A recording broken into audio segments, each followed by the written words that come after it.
Now let me ask you something. If a Democrat did any of the things that I have just told you about, would you condone that? Would you be all right with that? Well, you shouldn't be all right with it when someone who claims to be a Republican does it, because he's not a Republican. This election is not about Republican and Democrat. It's about right and wrong. It's about you stepping back and seeing not two men, but good and evil and the effect that this is having on people's lives. I'd like to quote the great Republican president, Ronald Reagan, who said there's no such thing as left or right. There's only up or down. Up to the highest in human freedom, or down to the lowest of totalitarianism.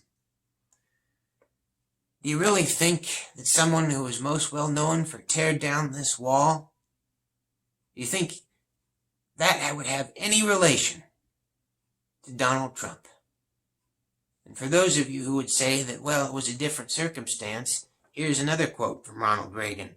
Any wall of any kind is wrong, and we must demolish all walls, real and imagined, and live in a world without walls, where no one wields a sword and no one drags a chain.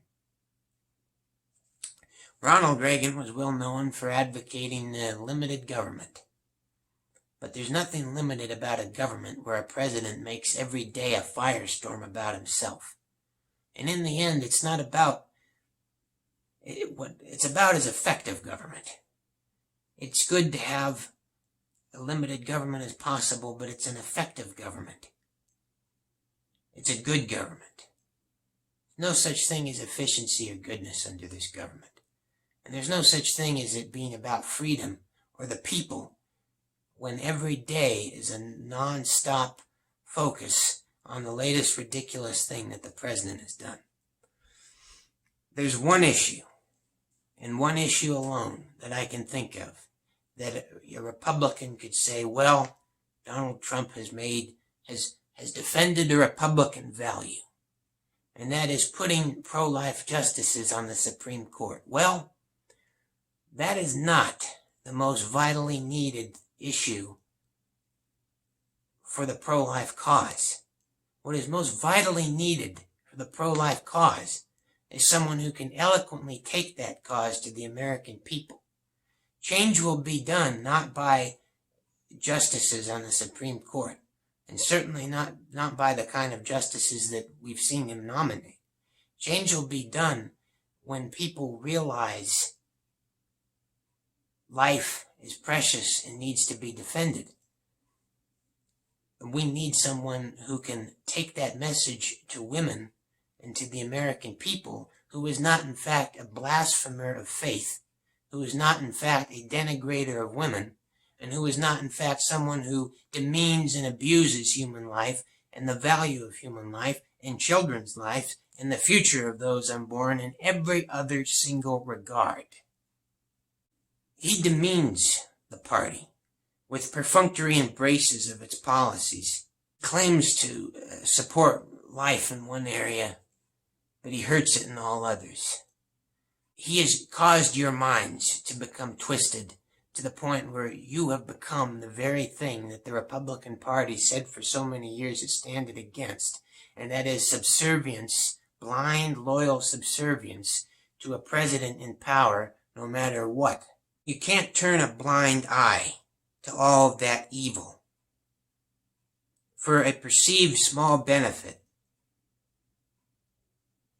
when he ignores the larger issues. And I'd like to say this. I mentioned the denigration of women.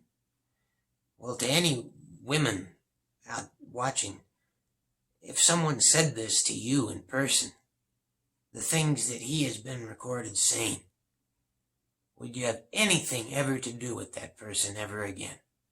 To any men watching, if someone said the things that he has been recorded saying about your daughter or your wife or your mother, would you have any inclination of any support for that man whatsoever?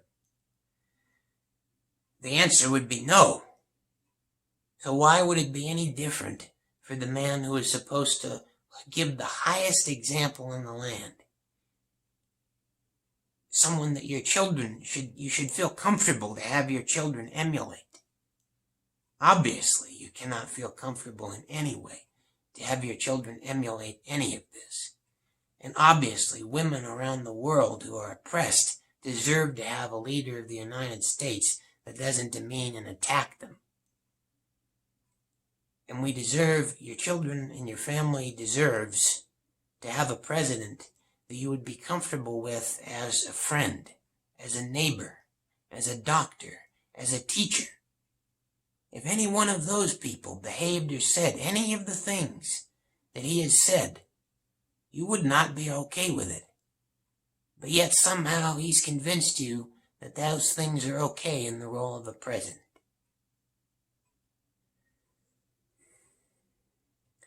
There's no success on any level without integrity. The things that you want to see happen, which many of them are legitimate goals, are things that you can see happen without Donald Trump. He does nothing for the issues that you care about most. He may claim to, but in actuality, behind those claims is in fact not support for you, but support for groups that in fact have for decades exerted undue influence on this country. Military contractors, oil companies, and the gun lobby. Now that's not to say we don't need a strong defense. It's not to say that the Second Amendment is wrong. It is to say that he constantly brings up, I'll give you your guns, I'll give you a strong military and oil. It's not just for your benefit. It's for the benefit of some very powerful people who do not stand by you. They stand by their own power, and he doesn't stand by you. On every issue of importance to you, border security, protection of the Second Amendment, good care for veterans, and adequate defense, you can have those things, and you can have those things because all those things are just listed are things that can be done through compromise. Donald Trump has brought in each side to such an extreme they think that they can't compromise. They think they're enemies and can't get along. Well, the only way you'll be able to make progress on those issues is if you get along and compromise and come to a better understanding. That's never going to happen under Donald Trump. You won't make progress on it, real progress on any of those issues. On border security, the wall is a very, very stupid idea beyond the fact that it's an anti-American, ridiculous symbol for the world to see. What we need is reform in many different ways. In fact, most of the drugs come in through legal entry points. In fact, the immigration system is incredibly backlogged and needs to be reformed to allow good people into the country. In fact, undocumented immigrants are far less likely to commit crime than native-born citizens. And we need to address our part in the problem of gang violence and cartels, and that they would not be coming across the border illegally with drugs if the drugs were not being taken right here in the country. We bear responsibility for the trafficking and the violence of that problem by not having an adequate enough system to deal with drug addiction.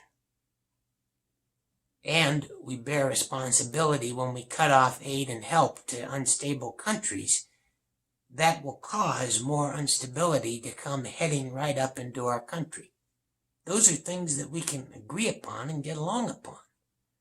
It's a more complex issue than he wants you to believe. It's also a more solvable issue than you might think if, in fact, you have someone who will approach things in a sane manner. The Veterans Program that he constantly touts as having signed was in actuality signed by President Obama. The Space Force that he likes to tell you is a great thing for the country and is very needed. Well, he says it's to make space a war-fighting domain, which would be the highest stupidity I could conceive of for space. What that Space Force should be focused on is deflecting asteroids, not turning space into a disgraceful, violent place and polluting space with our own earthly problems. It's insanity.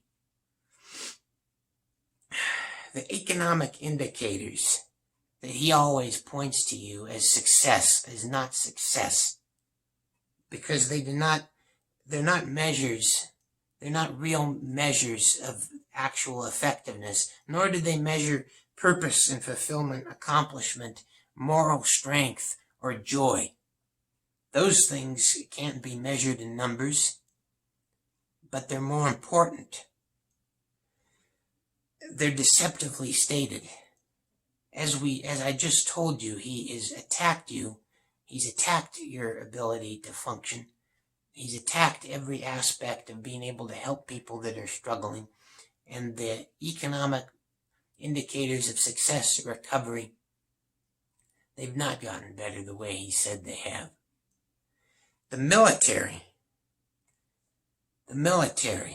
you cannot have this man lead the military. You cannot expect people in the military to take commands from someone so unbalanced and erratic, so ignorant, so cruel, someone who has no idea about the risks and the sacrifices that people in uniform have made for the country. Can you imagine if someone who was out in such a tense situation started behaving or speaking the way he does? They would never survive. He doesn't understand or comprehend sacrificing for something greater than oneself. And the greatest danger of weakness within the military and within the country is not, in fact, weakness of arms. It's weakness of spirit. The arms are only a reflection of the spirit. The arms are there to defend the people with the spirit. And if the people lose the spirit of freedom, it makes despots think they can take the world to the brink, which they've done before when the spirit of freedom has lagged low. Having Donald Trump as the commander of the United States military does nothing but degrade the sacrifices that all the troops have made and are making for you and your family and the country and the world. So in short, he is completely failing you on every aspect, including the issues you care most about. Those promises of a better trade relationship and more automotive plants. Well, there's less automotive plants opening under his 4 years than the previous 4 years, and he lies to you when he says that there are. On having a different healthcare plan, he has no healthcare plan. He has no plan to have anything to replace the plan that he says Obamacare that he wants to replace. And he's had 4 years and there's nothing. He's no Republican. And he's hurting you. And all those who are enabling him are hurting you as well. And you need to vote them out of power because they have not been responsive or accountable or honest with you, and they behaved like complete cowards. I'd like to read to you a quote from a great Republican president, Dwight D. Eisenhower. He said, "The things which make us proud to be Americans are not what we buy, not what we wear, not the houses we live in, or the standard of living even that we have. All these things are wonderful to the aesthetic and the physical senses. But let us never forget that the deep things that are American are of the soul and the spirit. A people that values its privileges above its principles soon loses both."